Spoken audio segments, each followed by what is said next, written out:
नमस्कार भारतवासियों, गणतंत्र दिवस के मौके पर जानिए भारतीय राष्ट्रीय ध्वज का निर्माण किसने और कब किया था और तिरंगे को भारतीय ध्वज की मान्यता कैसे मिली। भारत अपना 75वां गणतंत्र दिवस मना रहा है। 26 जनवरी को भारत का संविधान लागू हुआ था।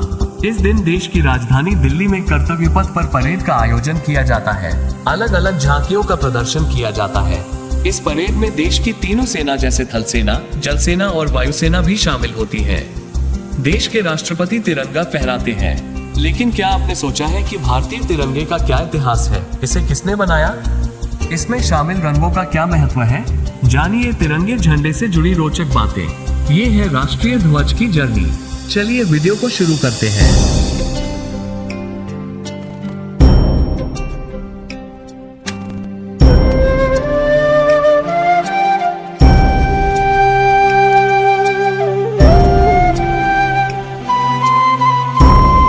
आपको बता दें कि भारत का पहला झंडा 1906 में अस्तित्व में आया था। 7 अगस्त 1906 को इसे पारसी बागान चौक ग्रीन पार्क, कलकत्ता में फहराया गया था। इसके बाद से भारत के झंडे में कई बदलाव देखे गए। ऐसा माना जाता है कि भारत का झंडा कुल 6 बार बदला जा चुका है, जो कि इस प्रकार है। पहला झंडा। भारत का पहला झंडा 1906 में अस्तित्व में आया था। 7 अगस्त 1906 को इसे पारसी बागान चौक ग्रीन पार्क, कलकत्ता में फहराया गया था।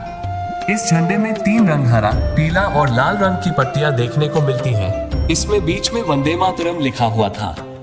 दूसरा झंडा। 1907 में मैडम कामा और उनके कुछ क्रांतिकारी साथियों, जिन्हें भारत से निर्वासित कर दिया गया था, ने पेरिस में भारत का नया झंडा फहराया था। इसमें केसरिया, पीला और हरे रंग की पट्टियां थी।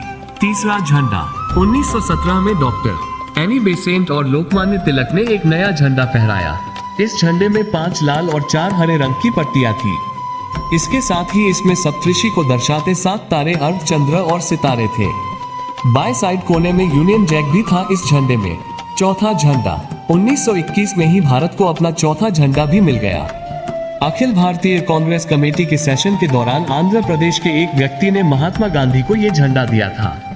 इसमें सफेद, हरे और लाल रंग की पट्टियां थी। वहीं देश के विकास को दर्शाने के लिए बीच में चरखा भी था। इस तिरंगे का निर्माण करने वाले शख्स का नाम पिंगली वेंकैया है। पांचवा झंडा। भारत का झंडा 1931 में एक बार फिर से बदला। इस झंडे को इंडियन नेशनल कांग्रेस ने आधिकारिक तौर पर अपनाया था। इस झंडे में केसरिया, सफेद और हरे रंग की पट्टियां थी।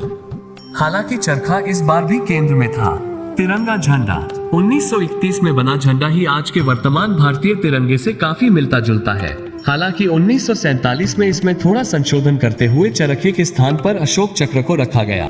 तिरंगे को भारतीय ध्वज के तौर पर मान्यता मिलने में करीब 45 साल का समय लग गया। भारतीय राष्ट्रीय ध्वज को इसके वर्तमान स्वरूप में 22 जुलाई 1947 को आयोजित भारतीय संविधान सभा की बैठक के दौरान अपनाया गया था। शुरुआत में इसे स्वराज झंडा कहा जाता था। इसके बाद इसे स्वतंत्रता दिवस और गणतंत्र दिवस के मौके पर फहराया जाता है। भारत के राष्ट्रीय ध्वज की ऊपरी पट्टी में केसरिया रंग है, जो देश की शक्ति और साहस को दर्शाता है। बीच में स्थित सफेद पट्टी धर्म चक्र के साथ शांति और सत्य का प्रतीक है। निचली हरी पट्टी उर्वरता, वृद्धि और भूमि की पवित्रता को दर्शाती है। तिरंगे झंडे में मौजूद चक्र को विधि का चक्र कहते हैं, जो 3वीं शताब्दी ईसा पूर्व मौर्य सम्राट अशोक द्वारा बनाए गए सारनाथ मंदिर से लिया गया है। इस चक्र को प्रदर्शित करने का आशय यह है कि जीवन गतिशील है और रुकने का अर्थ मृत्यु है।